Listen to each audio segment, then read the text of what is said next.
Welcome to Revenue Rehab, your one-stop destination for collective solutions to the biggest challenges faced by marketing leaders today. Now head on over to the couch, make yourself comfortable, and get ready to change the way you approach revenue. Leading your recovery is modern marketer, author, speaker, and chief operating officer at Tegrita, Brandi Starr.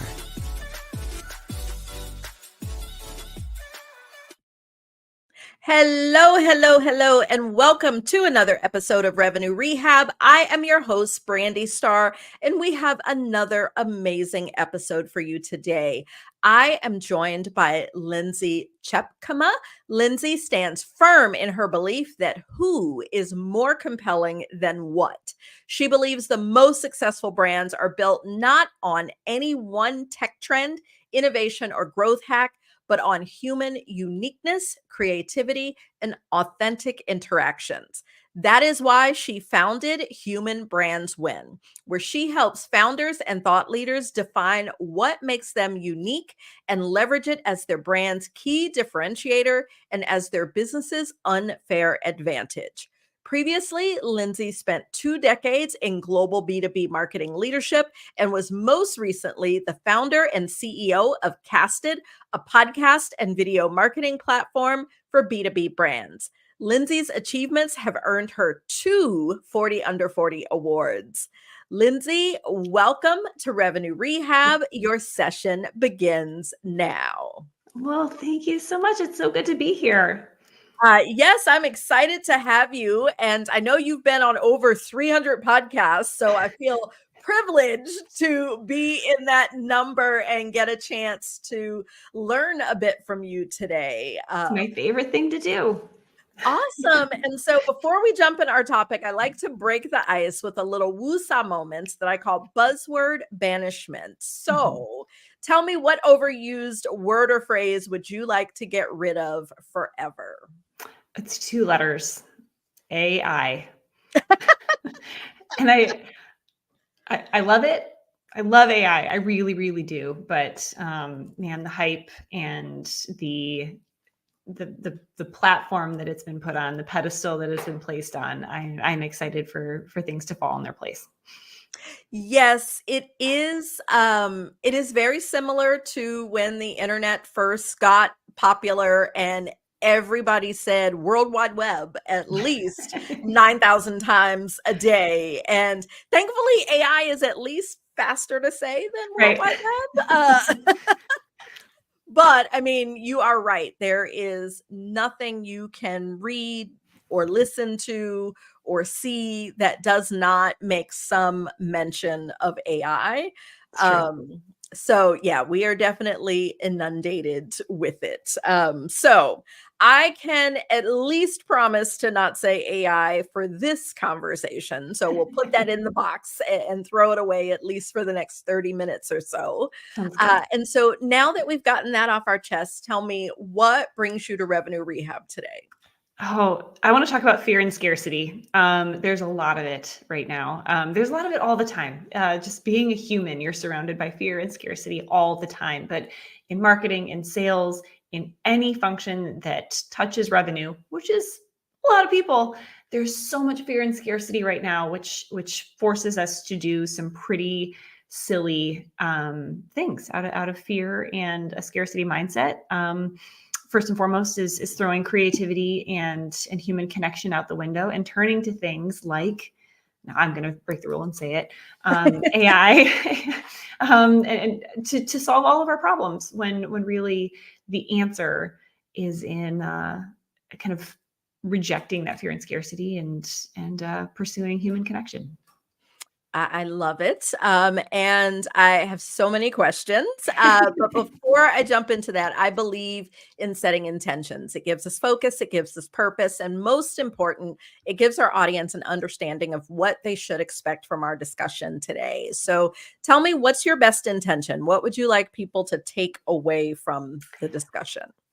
I hope that following our conversation, that everybody who is listening and watching leaves a little bit more audacious and inspired to pursue that which is human and authentic, instead of fearfully following and caving to the growth hacks that others claim to be proven. So there we go.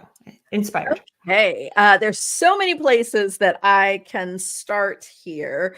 And since you started with fear and scarcity, I will start there. So I'd love to hear you talk more around in a B2B environment, in business, what is the fear and scarcity that you are seeing? Help us to, lay the land and get an understanding of your perspective there. Yeah. Well, I mean, if you're a human being, you know that the last few years have been rough, right? On a global level, on a human level, on a business level, markets are different than they were. The economy is different than it was. Marketing is different than it was. Tech advancements have left a lot of us scrambling to feel like we need to catch up and get ahead of things. And so because of that difficulty comes pressure, right? Because all of our numbers, all of our projections, all of our plans, all of our strategies have really fallen apart, or at least taken quite a beating. And with that comes a lot of pressure. And with that pressure comes a lot of stress and anxiety, which I think we're all feeling. And that puts us all into this fear and scarcity mindset. And it's transferred from one to another. Investors are kind of putting it onto companies or stakeholders. Leaders are kind of putting it onto their teams. And there's just this air of fear and scarcity that's driving a lot of decisions and is forcing a lot of decisions to be made on things that are all 100% correlated to ROI, results, data, metrics, and all of those things are good. All of them are good. They're important. That's how businesses go.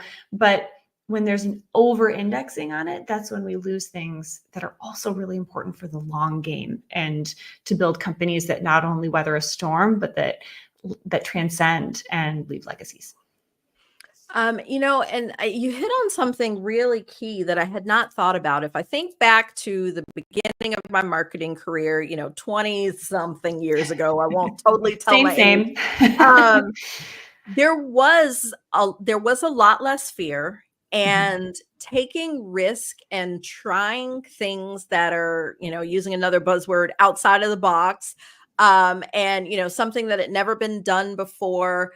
It was a lot more the norm, and there was a lot of comfort in that you could try something and it could fail. And, we didn't have cancel culture. So you didn't have to worry about like your brand reputation totally being tanked because you tried something that didn't work.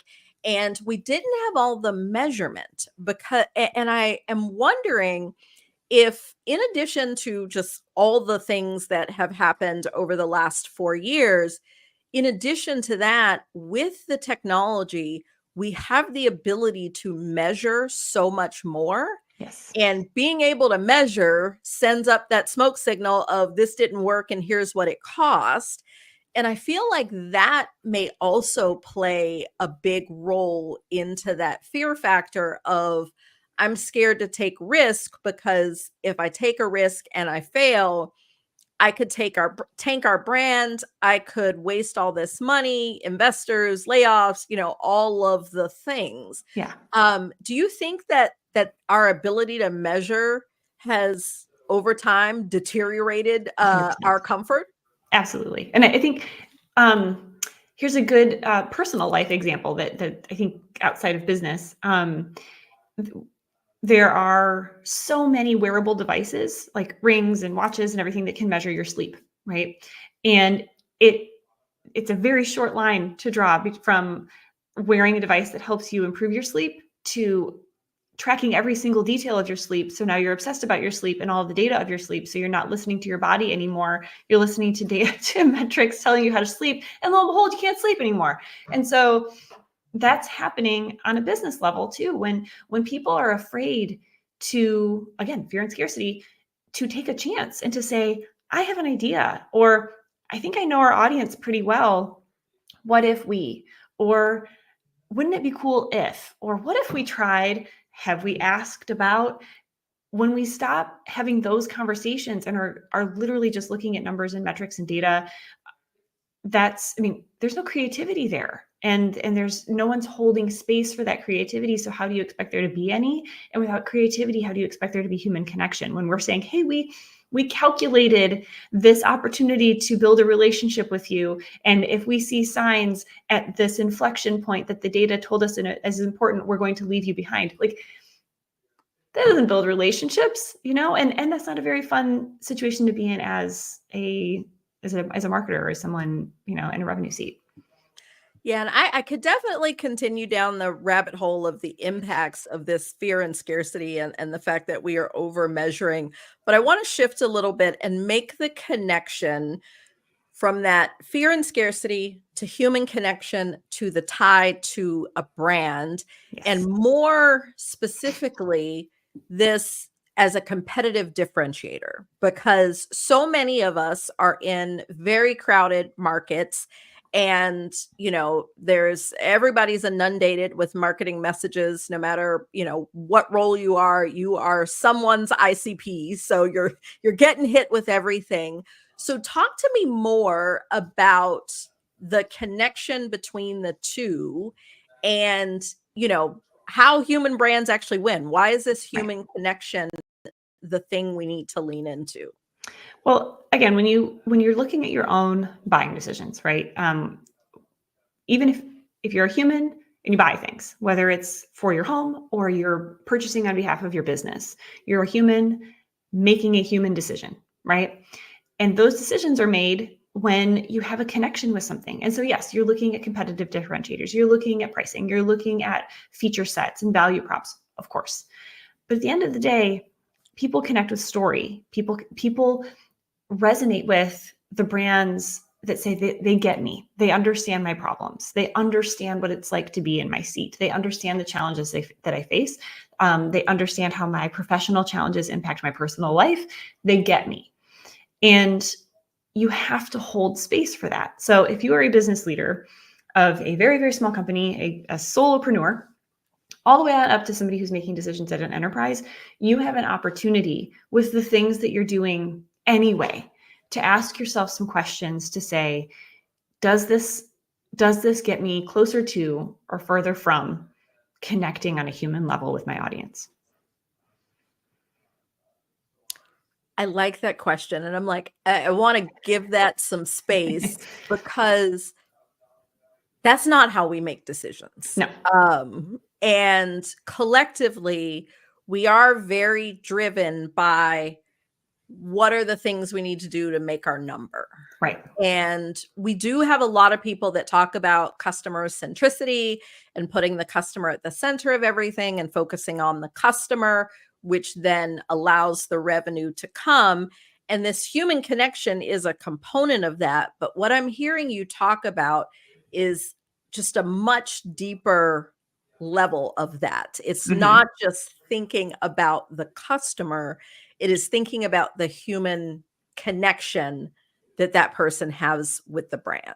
That's right. And I also, I've worked with, and I know like you have, and there's a lot, like a wide range of people that are like joining us for this conversation right now. Some that are like, yeah, I control a company and I can make big decisions and I can decide where we invest. And, in 2025, that's going to be the year that we make more human connection. There are some people that do have the power to do that if they want to. There are others that are sitting here saying, look, I am a marketing manager. I am a BDR at a company. Like, what am I going to do? And the fact of the matter is we each have decisions every single day with the blog post we're going to write, the sales call we're going to make, the customer survey we're going to send out, whatever it may be. And we can pause for half a second and ask ourselves some questions and ask ourselves, like I said earlier, does this get me closer to or further from making human connections? And the fact there is no in between. If you move in one direction or another, you either get closer to something or farther away. There is no way to like stay. There is no like staying exactly the same. And so if something as small as how you word something or the way you approach something, all the way on up to a strategy that you take and the investments that you make in your business, you have the ability to get more human or less human.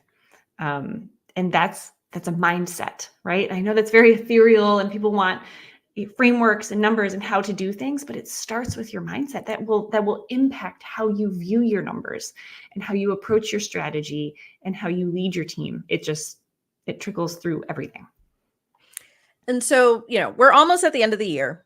Everybody is thinking about 2025 already. And we're all in our various phases of planning. And so I'd love to hear you just talk a bit more about, I, as a marketing leader, as I am going into my next year and I have to shape my company's brand, I have to shape my team, I have to shape how, we're seen in the marketplace. There's all these things that as a leader, I now need to influence. Help me think differently. Because I love that it's not, as much as I love a good framework and some steps, I do know that a lot of times it does start with our mindset. And so I'd love to just hear you talk about that more in a way that our audience can start to internalize how they should be thinking different to really make sure that the steps they're taking are always moving them closer to that human connection. Okay, I have, because I like frameworks too, even though I think that they are a thing and not the thing. So I have an acrostic. So if you can remember the word brave, I have 5 things for you to think about as you approach, like I said, anything from writing a blog post all the way on up to like signing off on your entire business strategy for 2025. And that's brave. So brand, does this strengthen the brand so that it can transcend and build a legacy and avoid becoming a commodity? Like, how will this decision that I'm making impact the brand? 2 are relationships. Does this get me closer to or farther from the people that are most aligned to the vision? Okay, so like brand, relationships. A is audacity. You said thinking outside the box, and I don't care if it's a buzzword, I think it's important. So does this align with big ideas and trying something new? Does it hold space for creativity, right? V is values. Does it support the brand's core values or distance us from what we believe is important as a brand? And then E is energy. Does this give, because there are so many good ideas that depending on the time that idea lands or the team that you have or don't, does this give us energy or deplete it? What does my gut tell me? So there you go. That's my 5 things: brave, brand, relationships, audacity, values, energy. And it's a good little scorecard for you to weigh decisions. Like I said, anything from very, very small all the way up to very, very big that either gets you closer to or further from taking steps to be more human as a brand. I think the A and the E really made me hone in on those, because if I think about brand, I do think that is a common thought process in terms of how does this impact our brand. I definitely agree that we can probably give it some more and some different thought. Relationship, we probably don't do as well at, and I say we, making some assumptions about the collective industry. Values, companies that have strong values, they tend to align to that. But audacity and energy are 2 where I would say, and as a consultant, I get the pleasure of working with a lot of different companies. That audacity, I love the word audacity because it's got a positive and a negative connotation. But no matter what, it means you got some chutzpah, you got some nerve. I've been called audacious in not a good way, and I'm still like, you know what? I'll take it. Yes. And that audacity, like I even think, I always joke about like little kids, like toddlers, and that 5 and under, they got mega audacity because, they just don't care. They just live and they do big things. They have big ideas. And so I'm always joking, with little kids. I'm like, the audacity, like it's a phrase I use all the time. And in thinking about business, I don't have that reaction enough. And I think that goes back to what you were saying in the beginning of naturally that fear and scarcity where you play it safe way too often because safe is comfortable and Yep. comfortable is familiar and, all of those sorts of things. So I do think like that's a key place is, does this feel audacious? Like, are we pushing and on something that gives us a little bit of Yeah. uncomfortableness? And if not, like we need to push a little harder.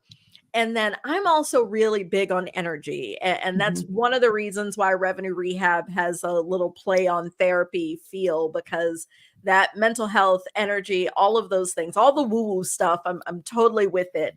Me too. And thinking about what allows you to feel energized versus what is draining you, like just having that as a gut check. Because even thinking about, if I think about the campaigns we ran in the last year, Yeah. I can think of some of them that working on them and working with my team, they gave me energy. If they had questions or wanted to brainstorm, I was like all in and I would get off the phone with them and I would feel focused and jazzed.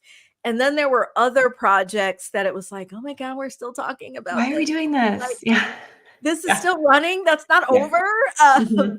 And like just having that gut check of like those things that feel draining, Mhm. just stop them. Yeah. Yeah. And, it sounds so simple. Like if it's draining your energy, just don't do that. Right.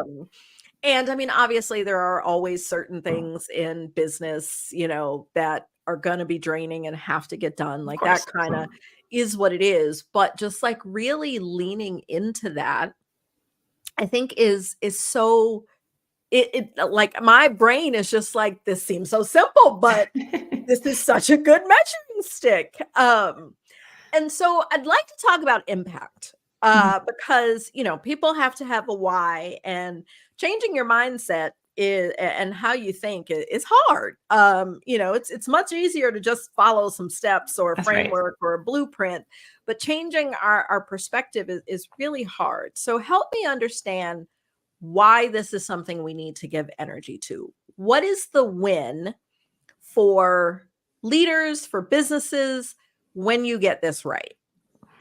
Well, it's internal and it's external, right? So internal, if you are making decisions with this framework, you're going to be happier because you're holding space. First of all, you're talking about mental health. Like you are actually taking a hot second and saying, "Is this the right thing? Like, should we be doing this? Am I at least at the very least approaching this for the right reasons with the right energy? From a big business decision, it's like, is this right? Am I just swept up in the inertia, or is this actually what's best for the business, our people, and the people we're trying to serve?" And then on the outside, when you are leading that way, when you are operating that way, people feel it. I mean, think about the businesses that you buy from, B2B and B2C, in your professional life and in your personal life. You can feel it when the decisions are made with you in mind as the buyer. You can. And the businesses that, despite the economic climate, despite what's happening in the world, despite what's happening in the industry, choose to put human, I mean, it sounds so cheesy and cliche, but it's true. When they put people first, when they make decisions based on how does this serve our audience? How do we need to mold and adapt and flex and do whatever we need to do to serve? You can feel it. Those are the companies that transcend. Those are the companies that leave legacies. Those are the companies that last. They do so much more than just weather a storm and make it through to the other side with a product intact. They're the ones with customers who appreciate them and are loyal and tell others it's worth it for the long game, to see beyond the fear and scarcity and to prioritize human connection and hold space for creativity. It matters in the long term. I agree. And I'm thinking about those people who are listening and are feeling like this sounds amazing, but this ain't my company. Like Right. we are so far from being an authentic brand and our brand having human connections. And I see it all the time. I'm editing marketing copy for clients and looking at their campaigns and things like that. And so much of it. And I just did an exercise with a client where I read an email out loud to them. And just hearing it out loud, I could visibly see on the Zoom that they were cringing. Yeah. And this was their stuff, like that they were actively sending out that, they wrote or approved the writing. And it's like the brand voice and how they are putting themselves out there are just so far away from that human connection that it almost feels like turning a cruise ship. Like, Yes. we know we want to turn and eventually we'll get there, but it's, it becomes an 18-month project. Right. And, if you think about the tenure of marketing leaders, we don't always have 18 months. Right. I'm blessed. I'm coming up on 10 years here, which is, a total anomaly. Amazing. And so what do we say to those people where they're like, this sounds amazing, we're not anywhere near there, how do we get there? Like, how do you start turning the ship when you are so far from that, being a brand with a human connection? Yeah. You're right. It is kind of like turning a cruise ship, and it depends on the seat that you're sitting in. It depends on the resources that you have. It depends on the buy-in that you have. I think the answer in every question that related to marketing is it depends. And this is another one of those instances. However, why it's so important to me to equip everybody with this framework that works for me is that, again, even if you're approaching you get to post to social media, you own the LinkedIn account, right? Or you write the emails, or you are, editing a podcast, or whatever it is, you have 100 choices in every day that you can say, okay, I can operate from fear and scarcity, or I can take a hot minute.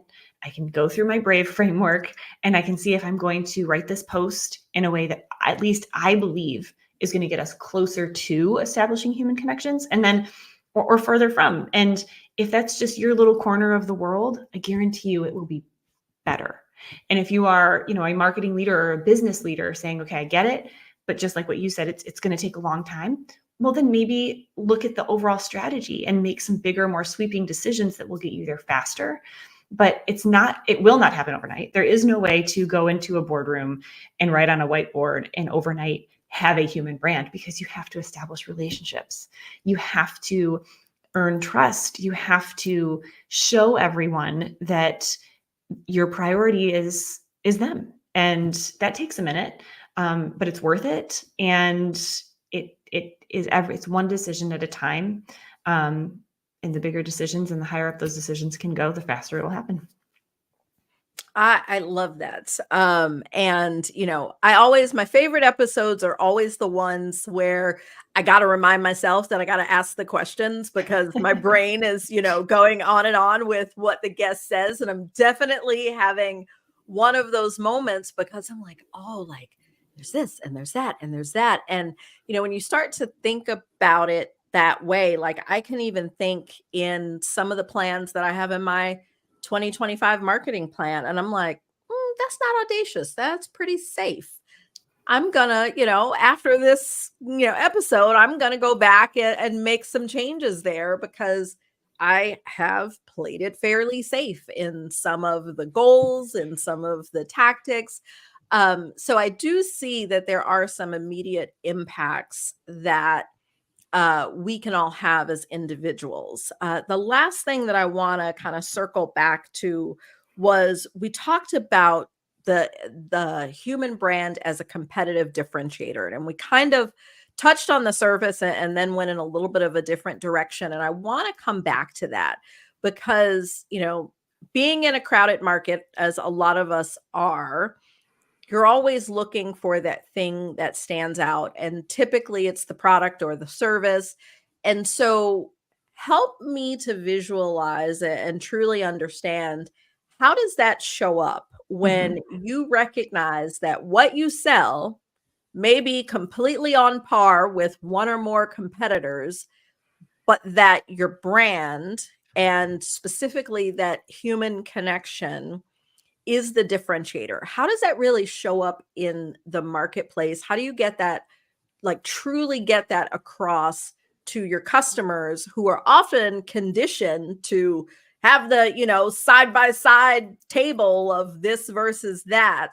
Yeah. And generally, how does the brand make me feel isn't a line in that comparison. So Yeah. how do you really lean into that in a meaningful way? It doesn't show up in the RFP, but it shows up in the decision. Like we don't mark it off on the RFP, but I know I have, and I bet you have, when you are comparing all the apples to apples, like you're pulling for one over the other. And that's where that shows up, right? And what it looks like is, and it's story. It happens in story. In small companies where there's still a founder that's leading and very much involved, I always work with them to say, like, what's the why? Why are you doing this? Who are you? Why are you here? What is this to you? And we pull out that story, and it's not about a value prop, and it's not about a business opportunity. There's always something deep and human in that founder. There's a reason that you leave everything and you take such a risk to start a business. I've been there. It's part of who you are. And the louder and clearer that story is, it connects with people, because story and then empathy. Part of that story is natural empathy. It's they're doing this because they get me. This company gets me. They understand me. And that also shows up in really large companies, that it's not about a founder story. Then it flips to we understand our customers, and it becomes the customer stories told in ways that are, hey, this business serves people that are like me, that they understand me. So at the end of the day, it is story. It's the who is this for? Why are we doing it? And proving over and over again that your business understands the people that they serve in a very human way. That's the difference. And like I said at the beginning of this response, it may not show up when you're filling out an RFP, but it absolutely shows up in the way that RFP is presented, the bow that is wrapped around it, and the way that people feel when they receive it, and all of their interactions with you. And it absolutely shows up in the decision. I'll say my next mission is to get it in RFP questions. That's right. How does this brand make me feel? I mean, it's a fair question. I mean, it really is. And that is such a great point, because you are right. Anytime I have been, pulling, like having to make a decision, I do have my internal favorite, and I'm trying to be objective in, whatever criteria is most important. But there is something about the brand that either I connect with the brand, or I feel like they're easy to work with, or, there are all of those like internal motivators that people connect with, that I do agree brands don't lean heavy enough into. Like, what do people really care about? Yeah, exactly. Well, Lindsay, talking about our challenges is just the first step, and nothing changes if nothing changes. And so in traditional therapy, the therapist gives the client some homework. But here at Revenue Rehab, we like to flip that on its head and ask you to give us some homework. So what is your one thing? If people are listening and they're like, I need to be brave. I love the, not acronym, but you know what I mean? Like, what's that one thing? Where should they start? Hold space for creativity. If you are, especially if you're a leader, like if you kind of hold the keys in any way, shape, or form, that can look like a lot of different roles. Hold space for creativity. Give people permission to be creative. It'll make a big difference. I love that. And there's definitely some people that I know will be listening that need to have a moment of reflection to even recognize where they may be stifling creativity. And that is a hard thing as a leader to be able to see. So being able to hold that space, I love that as our action item. And Lindsay, I have truly enjoyed our discussion, but that's our time for today. So before we go, tell our audience, how can they connect with you, and definitely give the shameless plug for Human Brands Win. Absolutely. Yep. You can find me. I'm very active on LinkedIn. So you can find me there if you can spell my name. If you can't spell my name, you can go to humanbrandswin.com, which also links up to lindsytjepkema.com. They feed into the same place, and you can find me there. And then I made a fun little scorecard with this braving acrostic that gives you a bunch of questions to ask yourself as you're approaching decisions. So we'll give a link to that too, so you can download it if you so choose. Awesome. Well, we will make sure we'll link to your LinkedIn so nobody has to remember the spelling. And then we will also link to Human Brands Win. So check the show notes wherever you are listening or watching this podcast. Well, Lindsay, thanks again for joining me. You've given me some things to think about, and I definitely have enjoyed the discussion. Me too. Thank you so much. Awesome. Well, thanks everyone for joining me. I hope you have enjoyed my discussion with Lindsay. I can't believe we're at the end. Until next time. Bye-bye. You've been listening to Revenue Rehab with your host, Brandi Starr. Your session is now over, but the learning has just begun. Join our mailing list and catch up on all our shows at revenuerehab.live. We're also on Twitter and Instagram at Revenue Rehab. This concludes this week's session. We'll see you next week.